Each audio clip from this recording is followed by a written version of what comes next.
So this quad is supplied by Banggood for review. So Banggood is currently having a sale. Please see the links below and help me out with buying stuff from Banggood if you need to buy anything from there, because this will help me to get more products from them to review in the future. I asked Banggood to send this out for me to review. I don't usually do random reviews, so I only ask for quads that I know that's going to be good. So this is one of them. Hi guys, welcome back to my channel. In this video, I'm going to talk about this URUAV 85HD. This is a great HD camera scene whoop quad.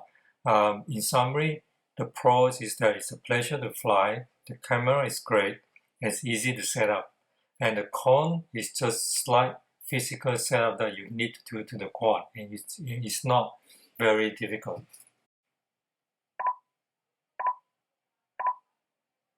So on that basis alone, I can recommend that you get this quad. But let's talk about the flying experience I have with this quad. I have flown it indoors, and I have flown it in an underground car park, and I have also flown it outdoors. So it is very stable, provided that you limit your throttle to around 85%, because I was using the 3S battery.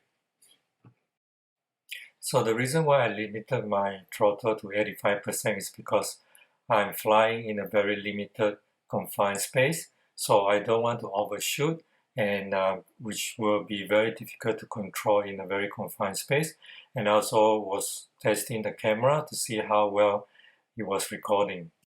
So I don't do crazy flying like fast flying, flip and rolls or anything like that.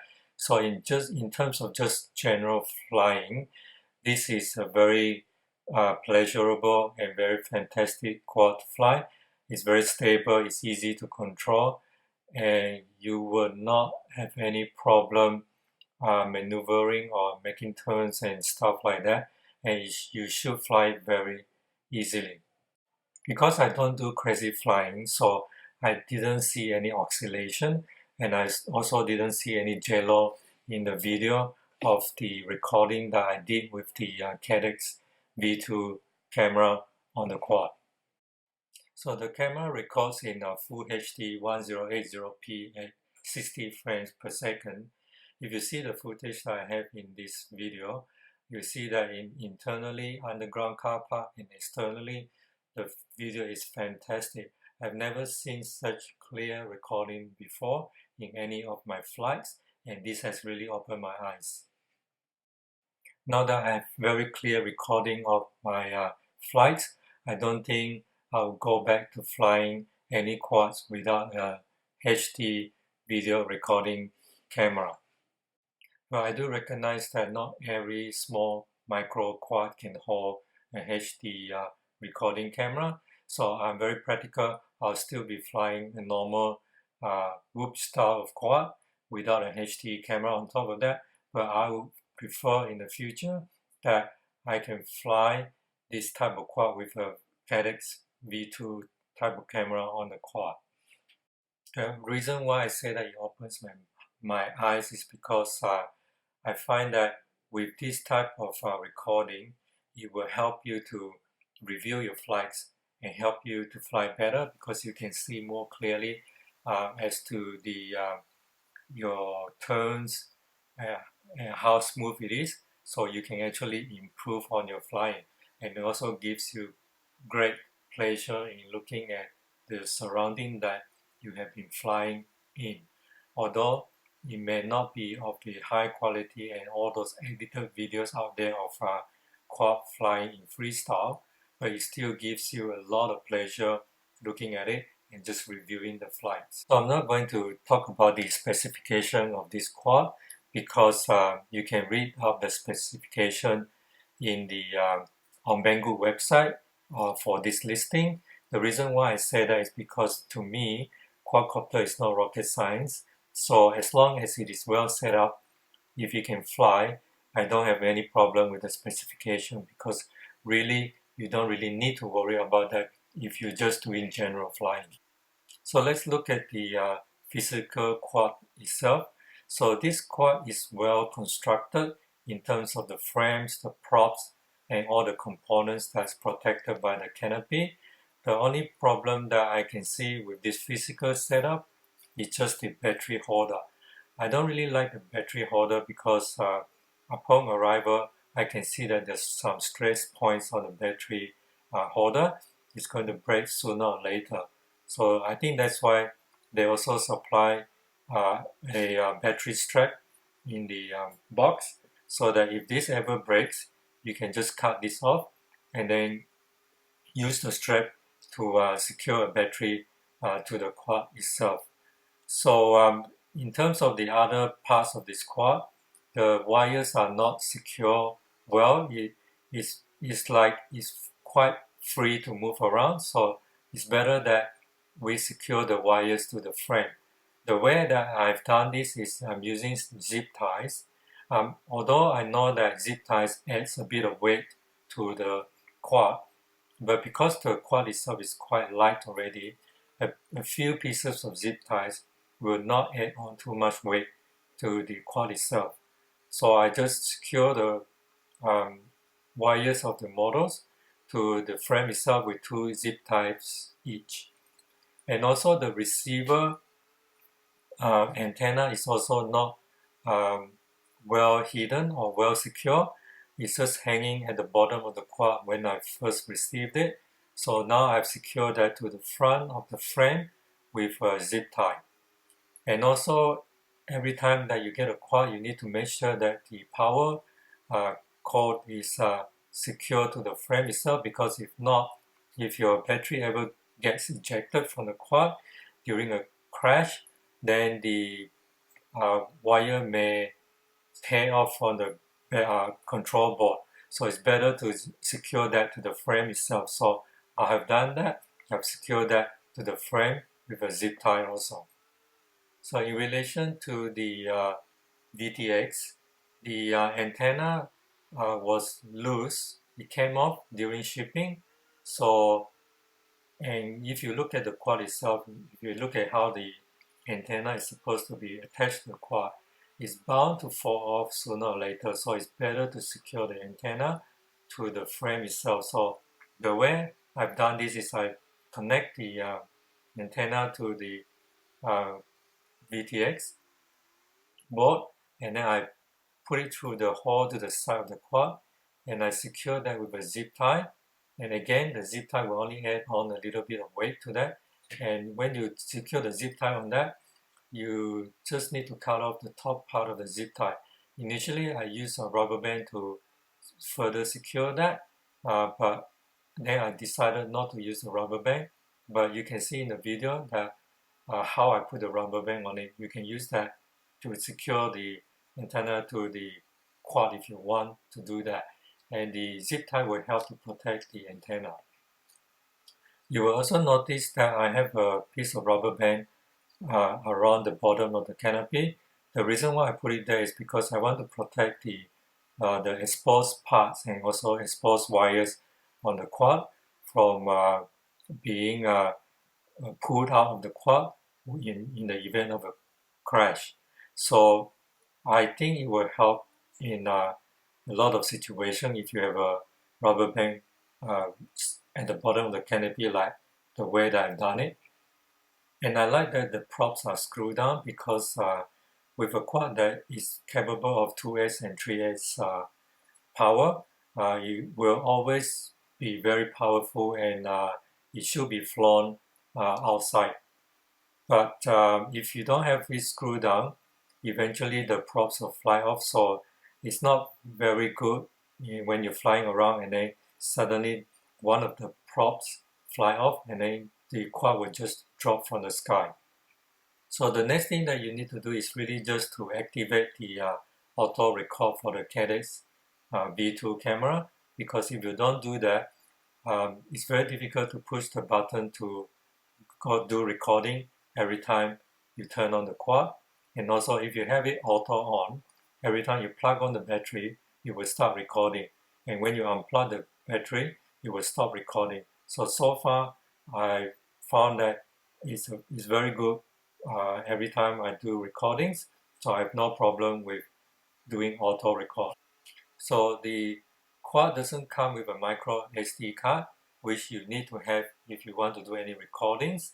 So you need to buy a micro SD card. Just get the cheap ones. So I got a 32 gig micro SD card.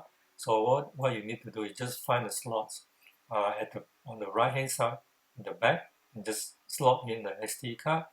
It will then lock in place. So it has a spring mechanism. If you push it in, it will lock. And when you want to take it out, just push it in again, it will unlock. So when you want to take your video recordings from your quad, just unlock the micro SD card, put it in a SD card adapter, and then just put it in your computer, and then you can just drag and drop the video onto your computer. So in relation to the video transmitter, it's not compatible with rapid fire. So if you have a rapid fire, when I say it's not compatible, it means that it will have a lot of breakups in your rapid fire receiver. So even if you set it to legacy mode, you still have the same problem. So I couldn't fly with rapid fire, but then I then used the Furious FPV TrueD, and it connects perfectly to previous Furious FPV TrueD, and it performs really well with that. So just remember, this is not compatible with rapid fire. So on the basis of that test, I think the VTX will be compatible with any other type of goggles video receiver out there except for rapid fire. So binding the VTX to your goggles receiver is very easy. If you have an auto search function, so just press auto search and then you will search the right channel for you. So just don't worry about it, it's that easy. So in relation to binding the quad with your transmitter, with this quad, this is the FR Sky version. So I'm using the Taranis QX7. So all you need to do is just set up a model in your Taranis QX7. Setting up a model is easy because for me, all I need to do is just copy and paste the previous model that I have with my other quads, and then I just create a new model on that. So with the model itself, you need the usual 4 channels: the throttle, the aileron, the elevator, and the rudder. And also you need 1 switch for activation and 1 switch for the modes. Don't think this one has buzzer, so usually you also have 1 switch for the buzzer, and also I also have 1 switch for the timer. So that's the standard model for all my quadcopter. Because this quad is small enough and is light enough to fly indoors and also in very restricted spaces, the best thing to do is to also set up a throttle cap on the transmitter itself, so that when you cap the throttle, you can fly indoors, you can fly in limited spaces, so that it won't be that dangerous because you don't overshoot and it will be much easier to control. So somewhere in this video, I also show you how to set up the throttle cap on your Taranis QX7. Binding the quad to your transmitter is easy. You can either push a button at the bottom of the quad, I think it's on the right hand side, or you can use the binding instructions on your Betaflight, on your CLI. So what you need to do is just connect your quad to your Betaflight on your computer. Just scroll down to CLI and just type bind and then just press return, and you will go into binding mode. So once you have done that, just go to your transmitter, so go to your Taranis QX7, just press bind and it will immediately bind, and then you just exit from your transmitter and then just go out and just exit your Betaflight, and then when you go back in, then the binding process is all done. So I did the Betaflight binding for this quad, which you can see somewhere in this video. So the Betaflight setup itself is also very easy. What you need to do, just go to the mode part and then just select and make sure that your activation switch will activate the arm switch, and also your mode switch will activate the modes. So I turn off all the other functions because I don't really need them. So I didn't touch anything with the OSD, but I always do the stick adjustment for the minimum and maximum. So 1000 to 2000. So you can do that on your transmitter, which I have done in my previous video that you can search on my playlist. I think it's the guide to beginners FPV or something. So just search my playlist and you will find that.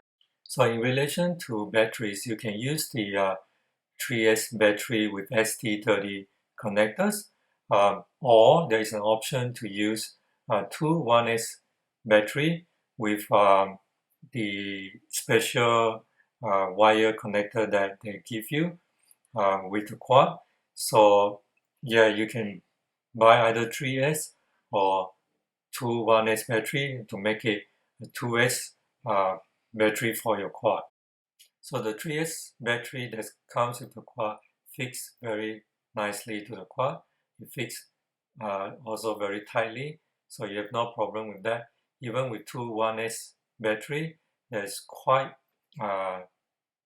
tight and fit. Well, of course, if you want to make it even tighter, you can use a rubber band or something to tie around the two 1S batteries, or you can also print out your own holder for the two 1S batteries. So in relation to activating the auto start for your Cadet's video camera, you need to connect the supply control board to the Cadet's camera. There's a wire hanging or stuck in the front of the quad. You just need to pull that out, connect that to the control board, and then you just press the middle button once, and then it will start. You are connected to the camera, and you can use that button to navigate all the options in the camera. Then you can make the choices. So as you can see, it's very easy to set up. Just a minor adjustment on the physical quad, and also very easy binding of the quad to your transmitter, setting up the models and setting up better flight. So after that, you can just take your quad out for your flights. So after all this setup, I take it out for a few flights, and I don't find that the zip ties affect the quad in any way. I think it helps even to stabilize vibration on the quad, and because I don't do crazy flying, I don't really know whether it helps in that sense. But with this type of quad, it's not supposed to go for crazy flying. So what you need to do, just fly smoothly and however you like, and then you will find that if you take this limitation into account, then you will enjoy this quad a lot. This quad is a no-brainer to recommend because you have the best of both worlds, because you have a quad which is very small. It's small enough to fly indoors, outdoors, and you also have the HD recording function, and it's also very durable, provided that you don't crash on concrete. And make sure that you fly it carefully, and you should be able to continue enjoying this quad for a long time. So I hope you guys like and enjoy this video. Please like and subscribe to my channel for more videos. So just remember, quadcopter is not rocket science. See you next time.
you.